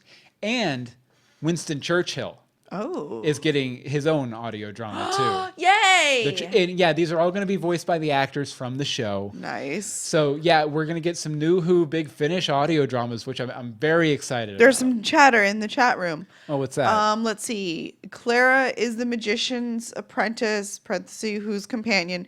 Maisie will play the witch's familiar, Missy's companion. I like that idea. That could be fun. That's Bobby's theory. Let's see. So Hope said that would make. Hope said Capaldi was in Torchwood too. Yeah, he was. He played Frobisher. He was the guy who decided to do the bad thing at the end of the thing he was in. I don't want to get too spoilery. Oh, okay. But yeah, he was also in Torchwood. I don't know if they're gonna. Because I'm like, if they're gonna. You know what? Come to think of it, I do remember RTD saying that he had an idea for how. Like when Capaldi was cast and everything, Moffat was talking about how RTD had an idea how to tie the Torchwood character and the Pompeii character together with, together. And then he gave that idea to Moffat when Capaldi was cast. So could be very, very interesting for sure. I'm so excited. Yes, I'm so excited. It's coming soon here. And yeah, they've already confirmed, just real quick, they've already confirmed the 10th series, and we're going to drop the Doctor Who Festival. We're gonna drop the okay. Well, there's Doctor Who Festival in November in London. Check it out. I will have a link in the show notes. Now it is time for the idea box, which is where you guys submit your ideas for what you guys want us to talk about. You just go to universebox.com/ideabox. There's a little form here, and then you type in who is your favorite Doctor Who baddie, and then you hit submit. And boom, we have the idea, and we have a bunch from you guys tonight. Which We have a bunch, yes. Definitely, and we'll go ahead and show the chat room here too. A bunch of these came from Hope because she sent in a piece of feedback where she answered 10 Doctor Who questions. Yeah. We didn't include all of them, but we grabbed a few of them. And the first one, Anne-Marie, and I'll put these in the chat room so you guys can answer too. Who's your favorite Doctor? Donna. Or actually, what's your favorite Doctor companion pairing? Donna. Donna and 10? Donna and 10. That's fair. Donna and 10. Why? Because it's Donna. Donna and 10. Donna's amazing. Donna's wonderful. I'm sorry, the windows, like when they re-find each other, I can play that over and over in my head. Oh, yeah. Yeah. The Adipose episode. Yes, I love the Adipose episode. I don't know. Yeah, I just love how she was more of a actress. Like, she's a big actress. Comedic actress. And it needed that. And especially coming off everything he was coming off of. Yeah, after leaving Rose behind in another dimension, then blowing Martha off. Yeah, pretty much. Yeah, Donna's definitely my favorite companion. Yeah. I will say my favorite Doctor companion pairing, related to Donna, 10 and Wilf from The End of Time. Oh, Wilf. I really wish they would bring Wilf back for one more adventure. They have to. Wolf and Donna. Why not? They never got to Because travel. Donna's not allowed to remember. I don't think Wolf and Donna ever got to travel with the Doctor together though. No, Because that was already post Dr. Donna and everything. But let's see from the chat room. Angel says, since I'm only familiar with New Who, 10 and Rose, followed by 10 and Donna. Nice. And let's see. And Hope says she didn't ask No, this. you didn't. You didn't ask all of them. Okay. Bobby says Rose and 9, and Hope says it's a toss-up between Rose and 9 and Donna and 10. Hey, look, the doctor's in the chat room. The Doctor's in the chat room. Welcome, Doctor. Or should we say John Smith? Hello, I'm the Doctor. Hello, Doctor. Yeah, we do have somebody literally named the Doctor in the chat room. The Doctor in the chat room goes on, like the Doctor in the TARDIS. Okay, Anne-Marie. Hello. Favorite Yes? Doctor Who villain? Oh. This is a tough one. I'm not sure. for me. I don't know. I really didn't think ahead, and I should have this week. My There's a lot of good favorite- ones. There really are. My favorite villain.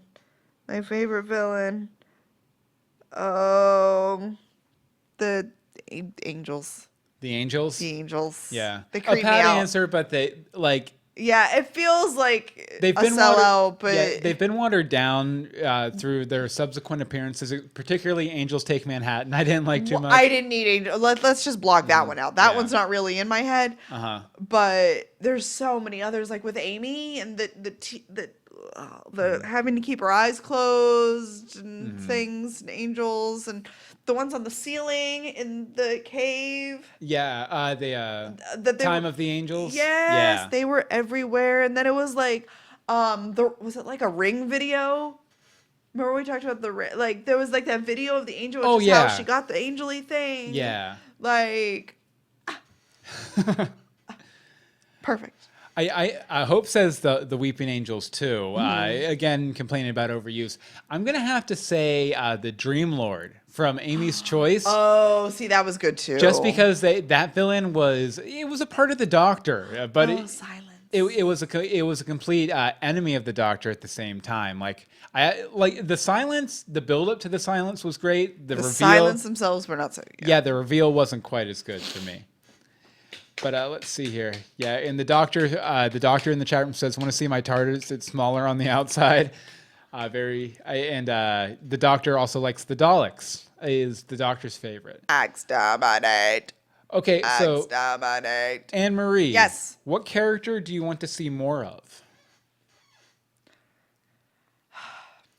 It's a toss-up It's a toss-up. between River. Love the River. Or River's always good. Captain Jack. Yeah, I want Captain Jack. that's totally my answer too. Captain Jack has been in short supply, and after It has been in short supply. He hasn't been in like 2 Doctors. yeah, in his last appearance in any sort of Doctor Who fiction was in Torchwood Miracle Day, which No. was good at parts, but wasn't the best, and definitely not the best for Jack's character. Right. So I hope they bring him back. The Doctor says Amy Pond wants to see more Amy Pond, but I don't know if they can do I that. don't think can that's they? happening. No, They she's kind of dead. stuck her in a paradox kind of Yeah, thing. she's kind of dead. But I mean, they could always undo it. They can All they have to always. do is want to. Hope says Wilfred Maude and Brian Williams together as friends going on cute old man adventures. I'd love to see that for sure.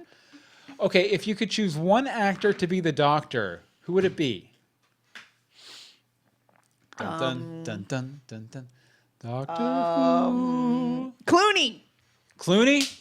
I don't know. That would be an American Doctor, though.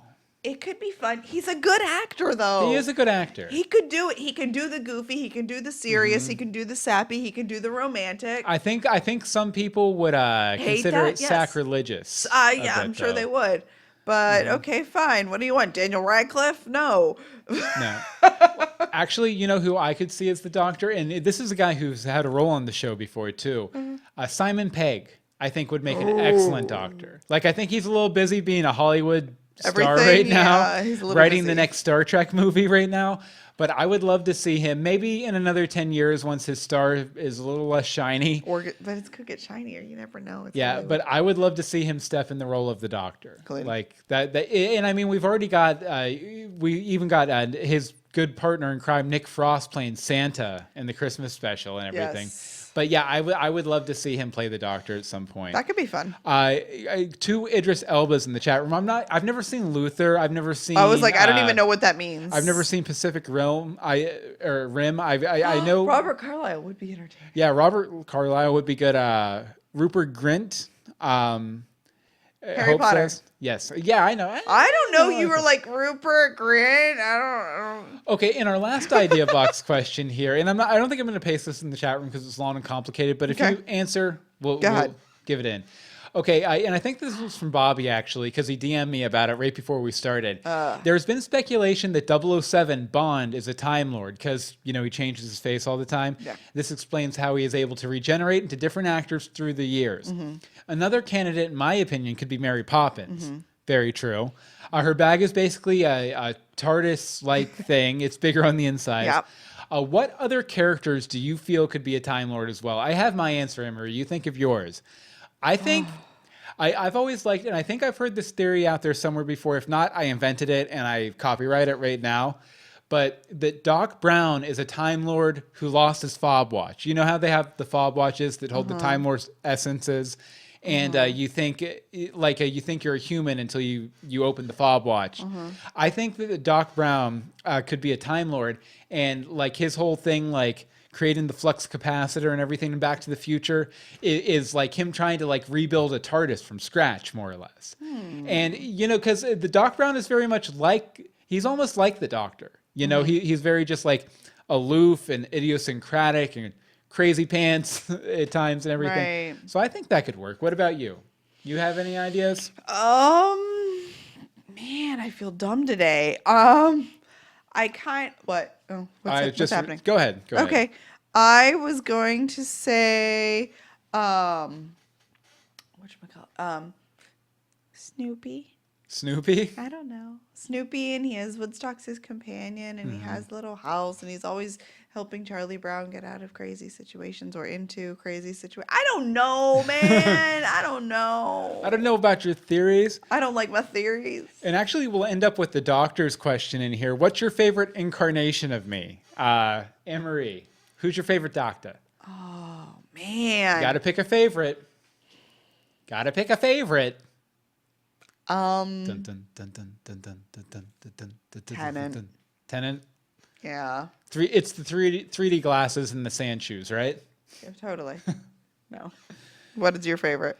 I like, honestly, as far as like consistency, Tennant was my first Doctor, which I think I mentioned in the phone box. Yes. But I think for consistency and like me enjoying his run overall, I'm gonna have to say Matt Smith. See, I was really torn because Tennant is my Doctor. Yeah. Because he was my first Doctor, and I was devastated. I hated Matt Smith. I wanted nothing to do with this weird punk kid with lots of fluffy hair.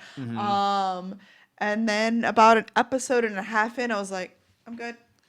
Keep up at it. Yeah, he was. And then there was Clara. He was a weird old guy with a 20-year-old guy's face, which was always Yeah, and then there was Clara. I will say, I as far as like old Doctors, it's probably going to be a tie between Doctor Number 2, Doctor Number 2, and Doctor Number 8.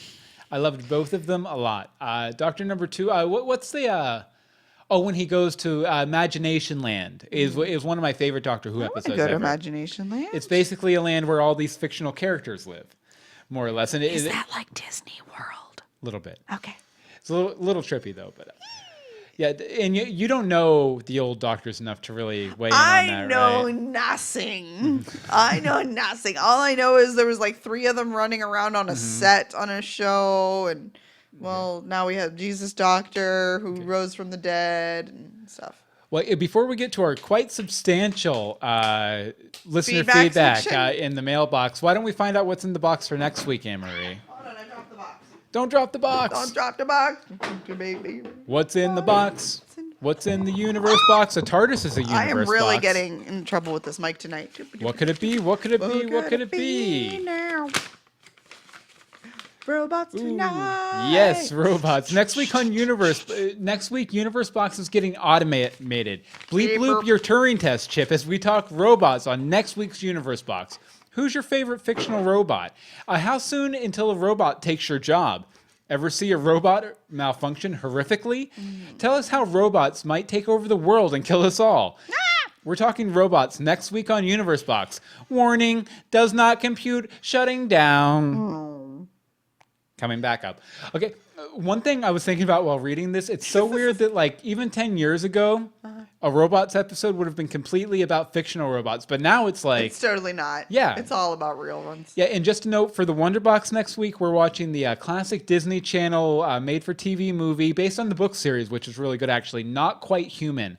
And we have a link to the... a version of it I found on YouTube. It's split into a few parts. In the show notes for this episode, if you want to go ahead and watch it, just so you can see it. It stars Alan Thicke, and it's basically That's really why we're watching it. We want to watch Alan he Thicke. builds a robot named Chip, who he has to pass off as his actual son. It's a lot of fun. A lot of super Gee corny. golly, it'll be fun. Yeah, but let's see here. Next up, we have the mailbox, which where you guys send your stories into us so we can share them. I also put out a call. What does the doctor mean to you? So a lot of these have that theme going to them. As always, you can send in the your stories to email. Email is universeboxshow@gmail.com. Sorry, my throat's kind of bugging me. Twitter is @universe_box. Facebook is facebook.com/theuniversebox. And our voicemail number, which we almost always play, is 424-274-2352. Oh, payback. Again, that's 424-274-2352. And first up is a voicemail from a host of a Daily Tech News Show and FSL Tonight, old friend of mine, Tom Merritt, about what the doctor means to him. Take it away, Tom. Hey, this is Tom Merritt, host of FSL Tonight. And you asked on Twitter what Doctor Who means to me. The Doctor, to me, and I'm paraphrasing Craig Ferguson a little here, is the triumph of good and intelligence and positivity and talent over evil, ignorance, selfishness, and just bad stuff. And I think that's why David Tennant was my favorite. He seemed most convincing when he would just rise to the occasion. Thanks for letting me tell you what my opinion on the Doctor is. Bye. Thank you very much, Tom. Definitely, for sure. Okay, next up is Michael Lucero, which Michael Lucero, we've been bugging him in the chat room all night. He's never seen Doctor Who. That's crazy. So we asked him in our latest patron hangout if he could go ahead and tell us what he thinks Doctor Who's about, even though he's never seen it. So take it away, Michael. Hey, Bill and Anne-Marie, fellow storytellers. This is Michael, and I've been tasked by Bill to tell you what I think Doctor Who is about without having seen a single episode and using no research or previous knowledge other than animated gift sets from Tumblr. So the first weird thing I noticed about Doctor Who from Tumblr gift sets is that the main characters seem to have a number for names. At least this is what I assume, since fans seem to refer to them as 10 or 12 or whatever. Because of this, I'm guessing that the numbered characters are all robots. And apparently the robots are endearing to viewers because they say cute things like wibbly wobbly, which that surprises me because comical robots are usually the comic relief or sidekick, not the main character. Or like Exterminate. And I think that's probably why Doctor Who has such draw for audiences, because it provides a fresh take on conventional character dynamics. So it looks like they live in a time-traveling telephone booth, much like the Phantom Toll booth from that old children's book. And I do know that the telephone booth is bigger inside than on the outside, which seems to be a concept drawn from the Chronicles of Narnia. And they also seem to have a tool reminiscent of the flashy thingy. I believe that's the technical term from Men in Black.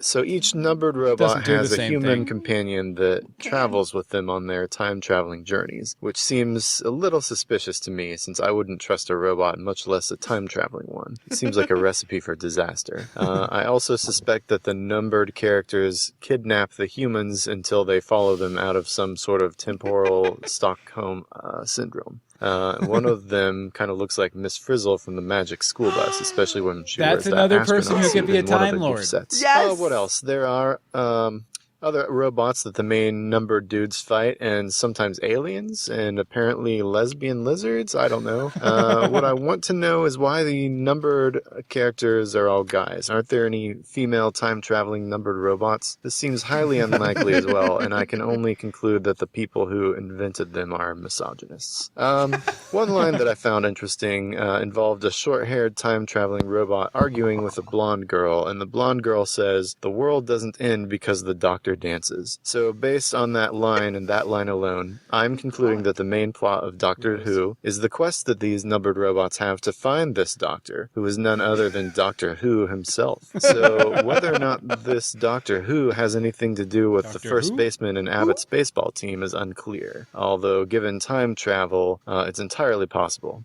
So in order to find him, each of the numbered characters kidnaps his own human companion and uses a phantom phone booth and travels through time looking for him. In the course of this search, one of the robots, who wears a nice bow tie, meets Vincent van Gogh and convinces him that his art is worthwhile or something like that. And I don't know, maybe accidentally cuts the guy's ear off. I'm not sure about that, but I hope that's what happens. And it looks like there are trees who can talk, but they have a limited language because they don't know what a pond is. And I'm not really sure why that's a big deal, but apparently it is. And I'm very interested in what role the trees play and why they don't know about ponds. I'm the I also Lorax. saw Neil Gaiman Sing wrote for the an trees. episode of the show. So my theory is that when they finally find the original Doctor, it will be Dream of the Endless. Well, actually, no, I don't see Dream dancing anytime soon. Maybe Desire or Delirium? Who knows? So anyway, let's get lost in our time-traveling toll booth and search for the mysterious dancing doctor who will stop the world from ending. All right, take care.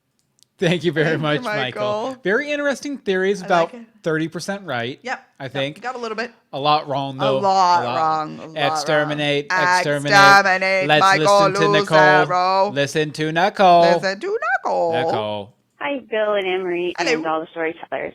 This is Nicole. I was just calling in about Doctor Who. It's funny, this is actually about almost exactly a year ago is when I was first introduced to Doctor Who. A recent convert. As in watching it. I'd heard about it before. I can't remember. I remember seeing the guy in the scarf and not knowing quite what that was, or, bits and pieces of the show and not really understanding it. But then last summer, actually I had a friend who I saw wearing a skirt with a bunch of TARDISes and the British flag on it. Mm-hmm. And I was like, I really should go watch that show because with all the other things I like, I probably would love it.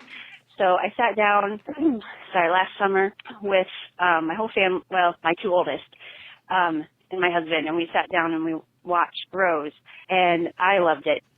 They weren't as high on it as I was, but I think the older two were afraid it was going to get a little scary.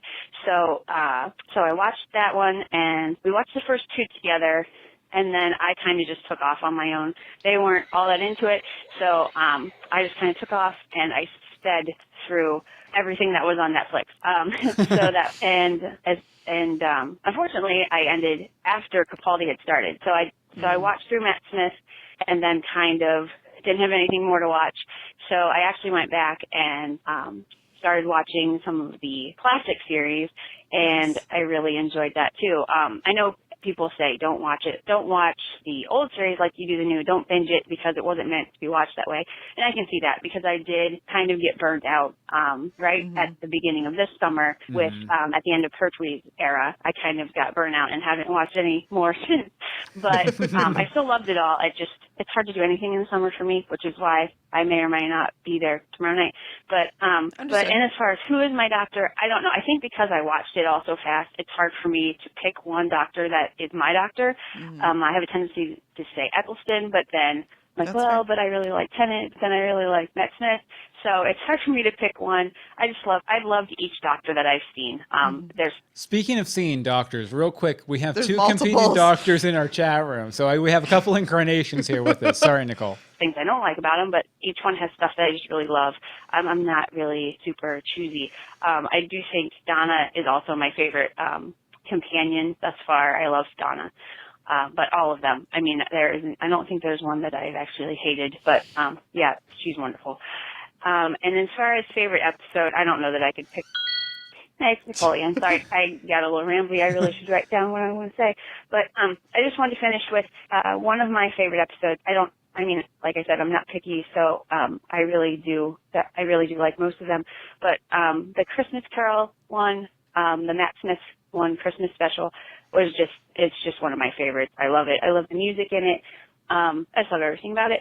And then, of course, The Day of the Doctor. The Day of the Doctor was amazing. I know, I feel like I don't quite feel the magnitude of it as someone who has been watching Doctor Who forever, but it's just, to see all of them together was just amazing. So yeah, I just love Doctor Who, and hopefully now that season 8 is out on Netflix, hopefully I'll be able to get into that and see if Capaldi joins my list of all the doctors that I love. But anyways, thanks so much for the podcast. Thanks. Bye. Hey, Bill and Emery. Hey, went now. to Bobby a little too Watch soon. it, Thank you Bobby. very much, Nicole. Yeah, and Capaldi, people are like a little uneven on him. I think they're still getting used to him, but I think he's going to wow some people this season for sure. So. Okay, next up is Bobby. Take it away, Bobby. Hey, Bill and Emery. Hello. And fellow storytellers. It's Bobby here. Since the Universe Box is visiting the TARDIS this week, I wanted to call in and delve a little bit into my history briefly. what makes Your me, history. what introduced me to the Doctor, and why do I love the Doctor. Now, I'm going to admit I'm not a huge Whovian. I'm not going to call myself a Whovian, but I'm definitely a fan of Doctor Who. My first introduction to the character would have been in the mid to late 80s. I'd go over to my dad's every weekend and we watched like PBS. He loved British sci-fi, specifically Red Dwarf, which is one of my favorite shows, period, hands down, probably better than Doctor Who in my opinion. But of course, Doctor Who. The first Doctor I was introduced to would be Tom Baker. That's the dude with the curly fro and the big nose and the Harry Potter looking scarf. And he's probably my favorite Doctor, due to sentimentality, of course. But I pretty much liked every Doctor, with the exception of maybe Patrick Troughton. Wasn't a big fan of that. Didn't see a whole lot of the earlier episodes. I saw enough, but I feel like I pretty much saw most of, if not all of, the Doctors after Tom Baker. Peter Davison, Colin Baker, Sylvester McCoy. So in the 90s, when Fox was announcing they were doing a TV movie version, their own like backdoor pilot, I was so psyched. I thought Paul McGann did a great job as a Doctor, and I was actually anticipating a new TV movie, or a new TV show rather, and so I was rather bummed when, unfortunately, the show didn't do too well. Apparently, I'm one of the few people I know that actually, liked the show. It was pretty much universally panned by anyone and everyone. So, another, 10 or 15 years later, BBC decides to boot it back up themselves. And they just jumped right in from the get-go, and so did I. I thought Christopher Eccleston was a great Doctor. I loved it from the second he came running through the door to check his features in the mirror. He obviously had just regenerated.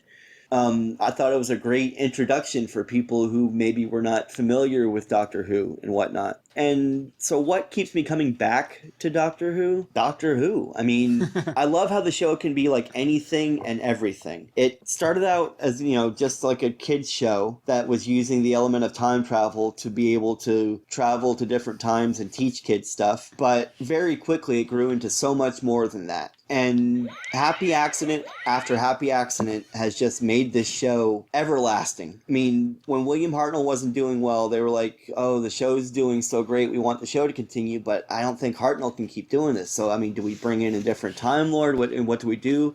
Oh, we conceive of the notion that this race of aliens dies and regenerates. And talk about a happy accident. I mean, that stupid off-the-wall thought was able to make this character last for over 50 years. That's nuts. I mean, there's like beyond what? James Bond? What other character has done that? And that's why I love Doctor Who, is that he's just able to be anyone, anything, be any place, anytime. He's the friggin' Doctor. And that's what I love about Doctor Who.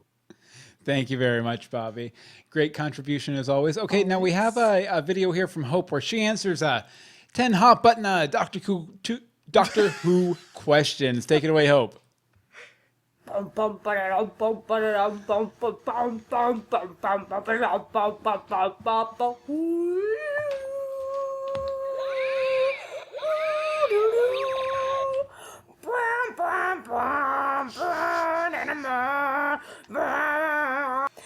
Bill and Anne-Marie. Hope here. So I'm going to ask you guys 10 quick Doctor Who questions for you guys to answer and for me to answer back to you just so you can hear them. So, yeah, here we go.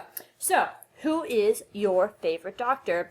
I don't actually have a favorite Doctor. All the Doctors have pros and cons to me, so there's a ton of things like I like and dislike about them, each and every one of them. So I don't really have a favorite, but I will say Tennant was my first one. So he's a little bit of a special place in my heart, but I really love Christopher Eccleston. And I love Paul McGann as my Doctor baby. Who is your favorite companion? My favorite companion is definitely Donna. I love Donna to death. I love her. I miss her so much. She was like really the last greatest companion. Also, Rory and Jack are very close seconds. Rory is like the perfect man, and Jack is just fantastic, and I wish they would bring him back. Who is your least favorite companion? I can't stand Clara. I really can't stand Clara. She is probably one of the worst companions we've had in the new Who seasons. I can't stand her at all. She's a terrible human being. She's a terrible teacher, and she even tells Danny Pink, I was awful. You don't deserve me. Or I'm sorry, I don't deserve you. And it's true. I was hoping she would die. Who's your favorite villain? Well, my favorite villain is definitely the Weeping Angels. Blink was the second episode I ever saw. Girl in the Fireplace was the first. Blink was the second. And I was just like, this is really creepy crazy. What's going on? I will say that they've been taking the Weeping Angels way too far. They were like, this is a cash cow. Let's use them every time. And I wish they would just put the angels away for a little bit. Let them have a break. Give them a few seasons off. Who is your favorite ship or couple in the show? I know you guys weren't really into shipping, so I'm sure you're going to answer it from a couple's point of view. But my favorite couple is Yonto and Jack, with Amy and Rory as a very close second. What is your favorite episode?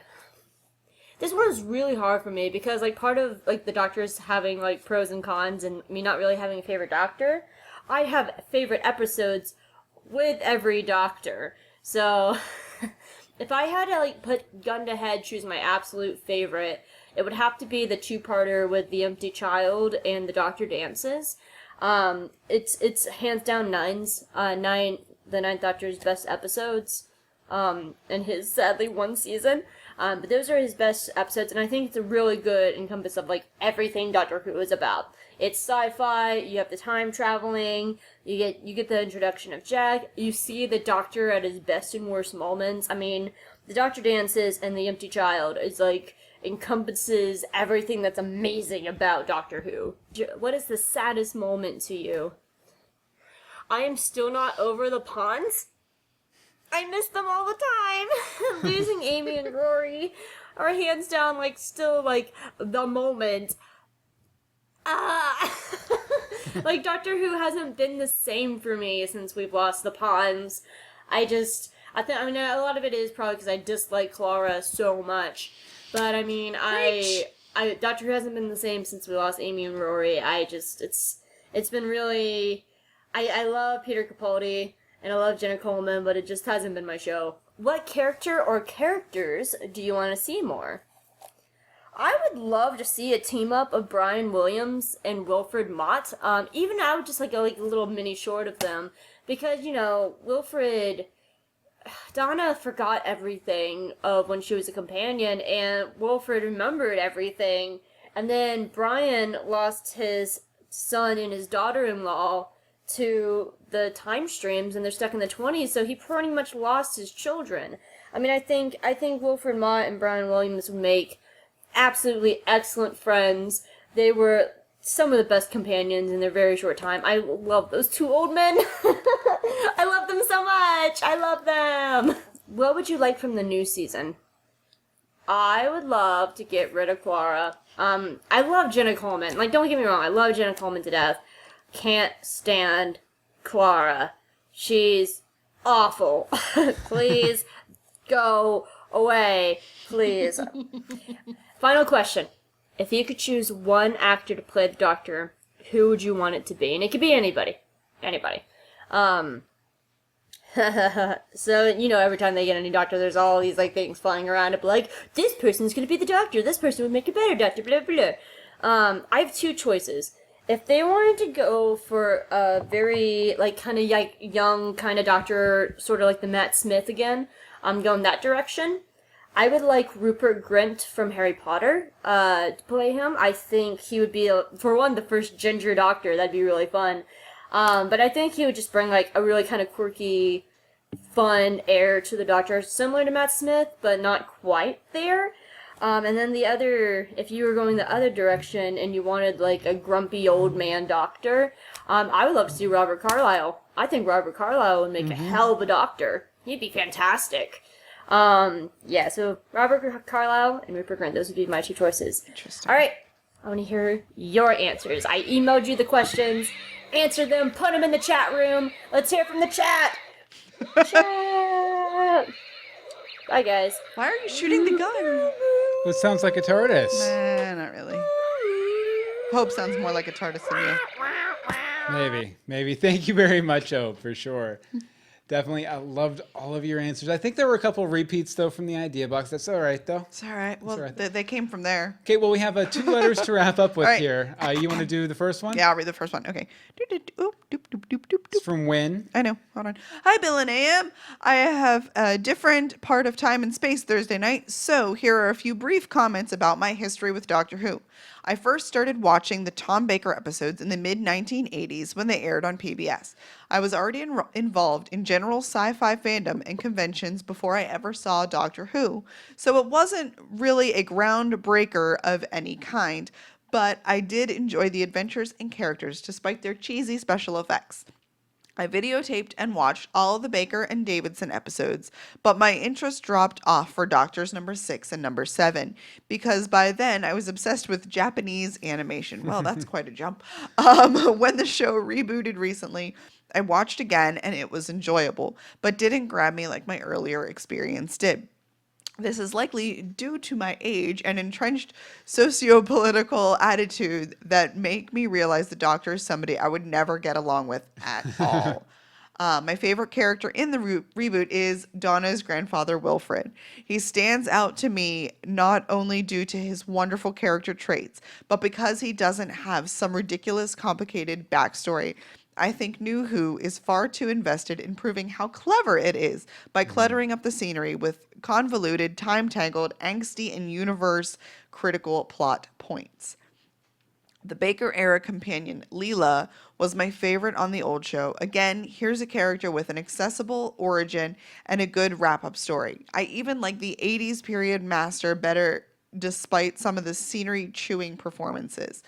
Give me some old school Doctor and a monster in a rubber suit versus entire seasons. I need a flowchart and scorecard to understand my day. Win. Yeah, thank you very much, Win. And I could see that for sure. A simple companion is nice. I also think of Jamie, who was the second Doctor's companion. I think who was just like this dude in a field in a kilt in like the 1600s, and the Doctor picks him up and just goes off on an adventure, and it's a good time until he dies. Spoilers. Oh, okay, next up is the Mad Hobbit. Last up, actually, is the Mad Hobbit. Yes. I have to go old school Doctor Who. Tom Baker will always be my favorite. Doctor and Sarah Jane, my favorite companion. For many viewers, their first Doctor is always the best. Mr. Baker is an amazing actor who is also well known for playing Rasputin in the 1970s film Nicholas and Alexandra. He brings a certain blue-eyed madness to the role. He was also the first Doctor who seemed geared to adults instead of children. Probably because the children who watch the original Doctor Who were growing up. Yeah.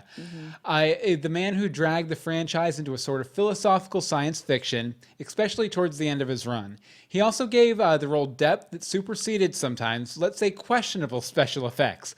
You could ignore the silly silver box and dryer venting monster because Mr. Baker was delivering a line that made you lean forward to catch it and sent you to bed thinking afterward. While I enjoy many of the later Doctors, Tom will always be the definitive Gallifreyan to me. As for Sarah, it's pure chemistry. She and Tom simply made a great team. She was not the typical screaming female partner, but was smart, inquisitive, and courageous.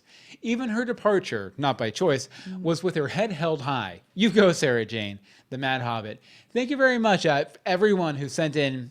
Yes, thank you, everyone. Who knew people like Doctor Who, you know? I had no idea. But if you want to send in your stories for robots next week, email us universeboxshow@gmail.com, tweet us at universe_box, Facebook is facebook.com/theuniversebox, and the voicemail number is 424-274-2352. Again, that's 424-274-2352. And as always, we have a few takeaways here right at the end. First of all, we all love the Doctor for different reasons, and that's okay. If there's one thing Doctor Who is good at, it's changing. We would all jump into the TARDIS if it showed up in our living room, guaranteed. Like that. And last but not least, people assume that time is a strict progression of cause to effect, but actually from a non-linear, non-subjective viewpoint, it's more like a big ball of wibbly-wobbly, timey-wimey stuff. stuff. We want to thank our chat room Thank you, tonight for our guys. super mega big. I mean, we even have the doctor in there. Yeah, so several doctors. Several. There's the doc and the doctor. But our super long, double episode almost Basically. for Doctor Who. And Anne-Marie, where can people find you online? You can find me on Twitter at AMDSimone or over in the chat room or on Instagram, UBAnneMarie.